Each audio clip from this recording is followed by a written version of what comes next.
नमस्कार। आज हम इतिहास के उस एक सवाल की गहराई में उतरेंगे जिसने भारत की किस्मत ही तय कर दी। एक ऐसा सवाल जो आगे चलकर पूना पैक्ट की वजह बना।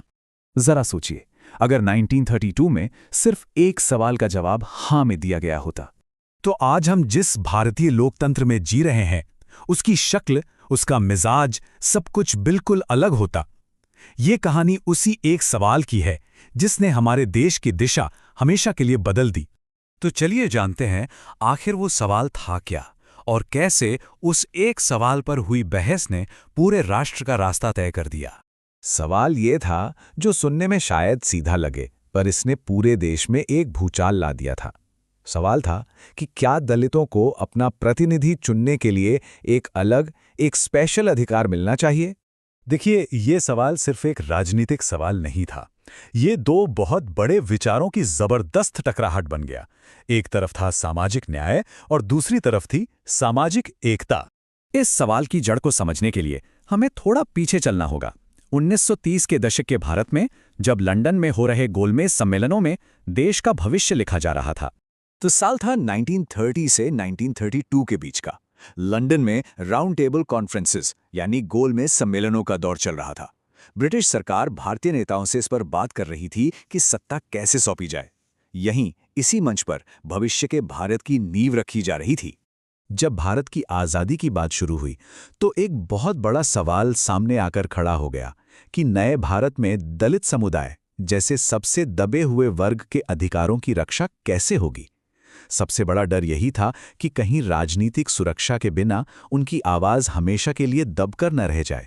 और इसी एक सवाल ने भारत के दो सबसे बड़े नेताओं को एक दूसरे के आमने सामने ला खड़ा किया, महात्मा गांधी और doctor B.R. Ambedkar. Doctor Ambedkar का तर्क एकदम साफ और सीधा था। उनका कहना था, जिसके पास वोट की ताकत नहीं, उसकी कोई नहीं सुनता। उनके लिए सामाजिक बराबरी सिर्फ बातों से नहीं, बल्कि राजनीतिक शक्ति से आनी थी, और वो शक्ति वोट से मिलती है। वहीं दूसरी तरफ गांधी जी इस मसले को बिल्कुल अलग नजरिए से देख रहे थे। उन्होंने कहा, मेरे लिए ये राजनीतिक नहीं बल्कि एक आत्मिक प्रश्न है।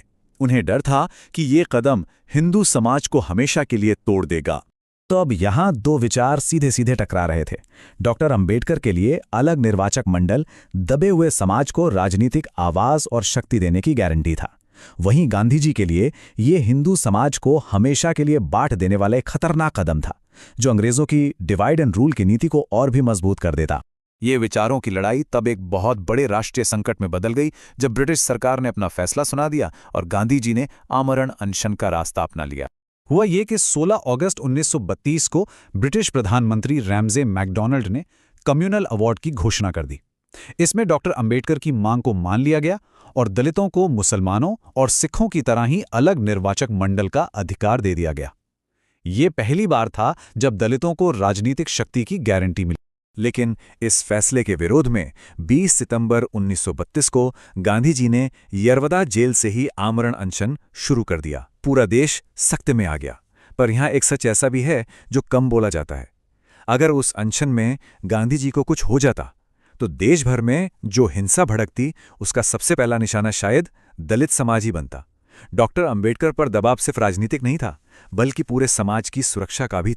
इसी जबरदस्त दबाव के बीच 24 सितंबर 1932 को एक रास्ता निकाला गया, एक समाधान जिसे आज हम सब पूना पैक्ट के नाम से जानते हैं। तो आखिर ये समझौता था क्या? देखिए, डॉक्टर अंबेडकर ने अलग निर्वाचक मंडल की मांग छोड़ दी, लेकिन इसके बदले में दलितों के लिए जो आरक्षित सीटें थीं, वो 71 से बढ़ाकर सीधी 148 कर दी गई, यानी 2 गुने से भी ज्यादा। और वोटिंग का तरीका अब अलग नहीं बल्कि संयुक्त होगा, जिसमें सभी समुदाय मिलकर वोट करेंगे। ये जो 148 का आंकड़ा है ना, ये बहुत अहम है। इसने दलित समुदाय को पहले से कहीं ज्यादा राजनीतिक प्रतिनिधित्व की गारंटी दी। उस सवाल का जवाब हां से नहीं में बदल गया, और इसी के साथ भारत के इतिहास की दिशा भी बदल गई। इस समझौते ने सिर्फ एक अनशन नहीं तुड़वाया, बल्कि इसने आधुनिक भारत की नींव भी रखी। चलिए देखते हैं कि इसकी विरासत हमारे संविधान में आज तक कैसे जिंदा है। इस फैसले के दूर तक असर हुए।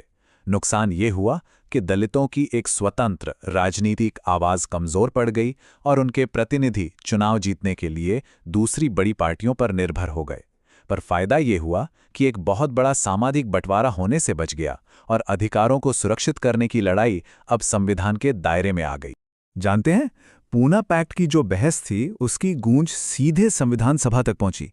इसी की वजह से संविधान का अनुच्छेद 17 बना, जिसने छुआछूत को हमेशा के लिए खत्म कर दिया। आज जो आरक्षण की संवैधानिक व्यवस्था है उसकी जड़ें भी इसी समझौते में हैं। और देखिए, इस पूरे ढांचे को आकार किसने दिया? खुद डॉक्टर अंबेडकर ने, जो संविधान की ड्राफ्टिंग कमेटी के चेयरमैन बने। इसीलिए इसे डॉक्टर अंबेडकर की हार की तरह नहीं देखना चाहिए। ये एक रणनीतिक मोड़ था, जहां एक लड़ाई को छोड़कर एक बड़ी जंग जीती गई, और वो जंग थी सामाजिक न्याय को भारत के संविधान का एक अटूट हिस्सा बनाने की। अंत में बस ये याद रखना जरूरी है कि ये जो सेपरेट इलेक्टोरेट्स का सवाल था, ये भारतीय इतिहास का सबसे निर्णायक सामाजिक राजनीतिक सवाल था, जिसने पूना पैक्ट और फिर हमारे भारतीय संविधान की पूरी दिशा तय कर दी। गांधी समाज को टूटने से बचाना चाहते थे और अंबेडकर समाज को बराबरी दिलाना चाहते थे। सवाल एक था, पर नीयत दोनों की देश के लिए ही थी। और शायद इसी टकराव और समझौते से ही आधुनिक भारत ने जन्म लिया।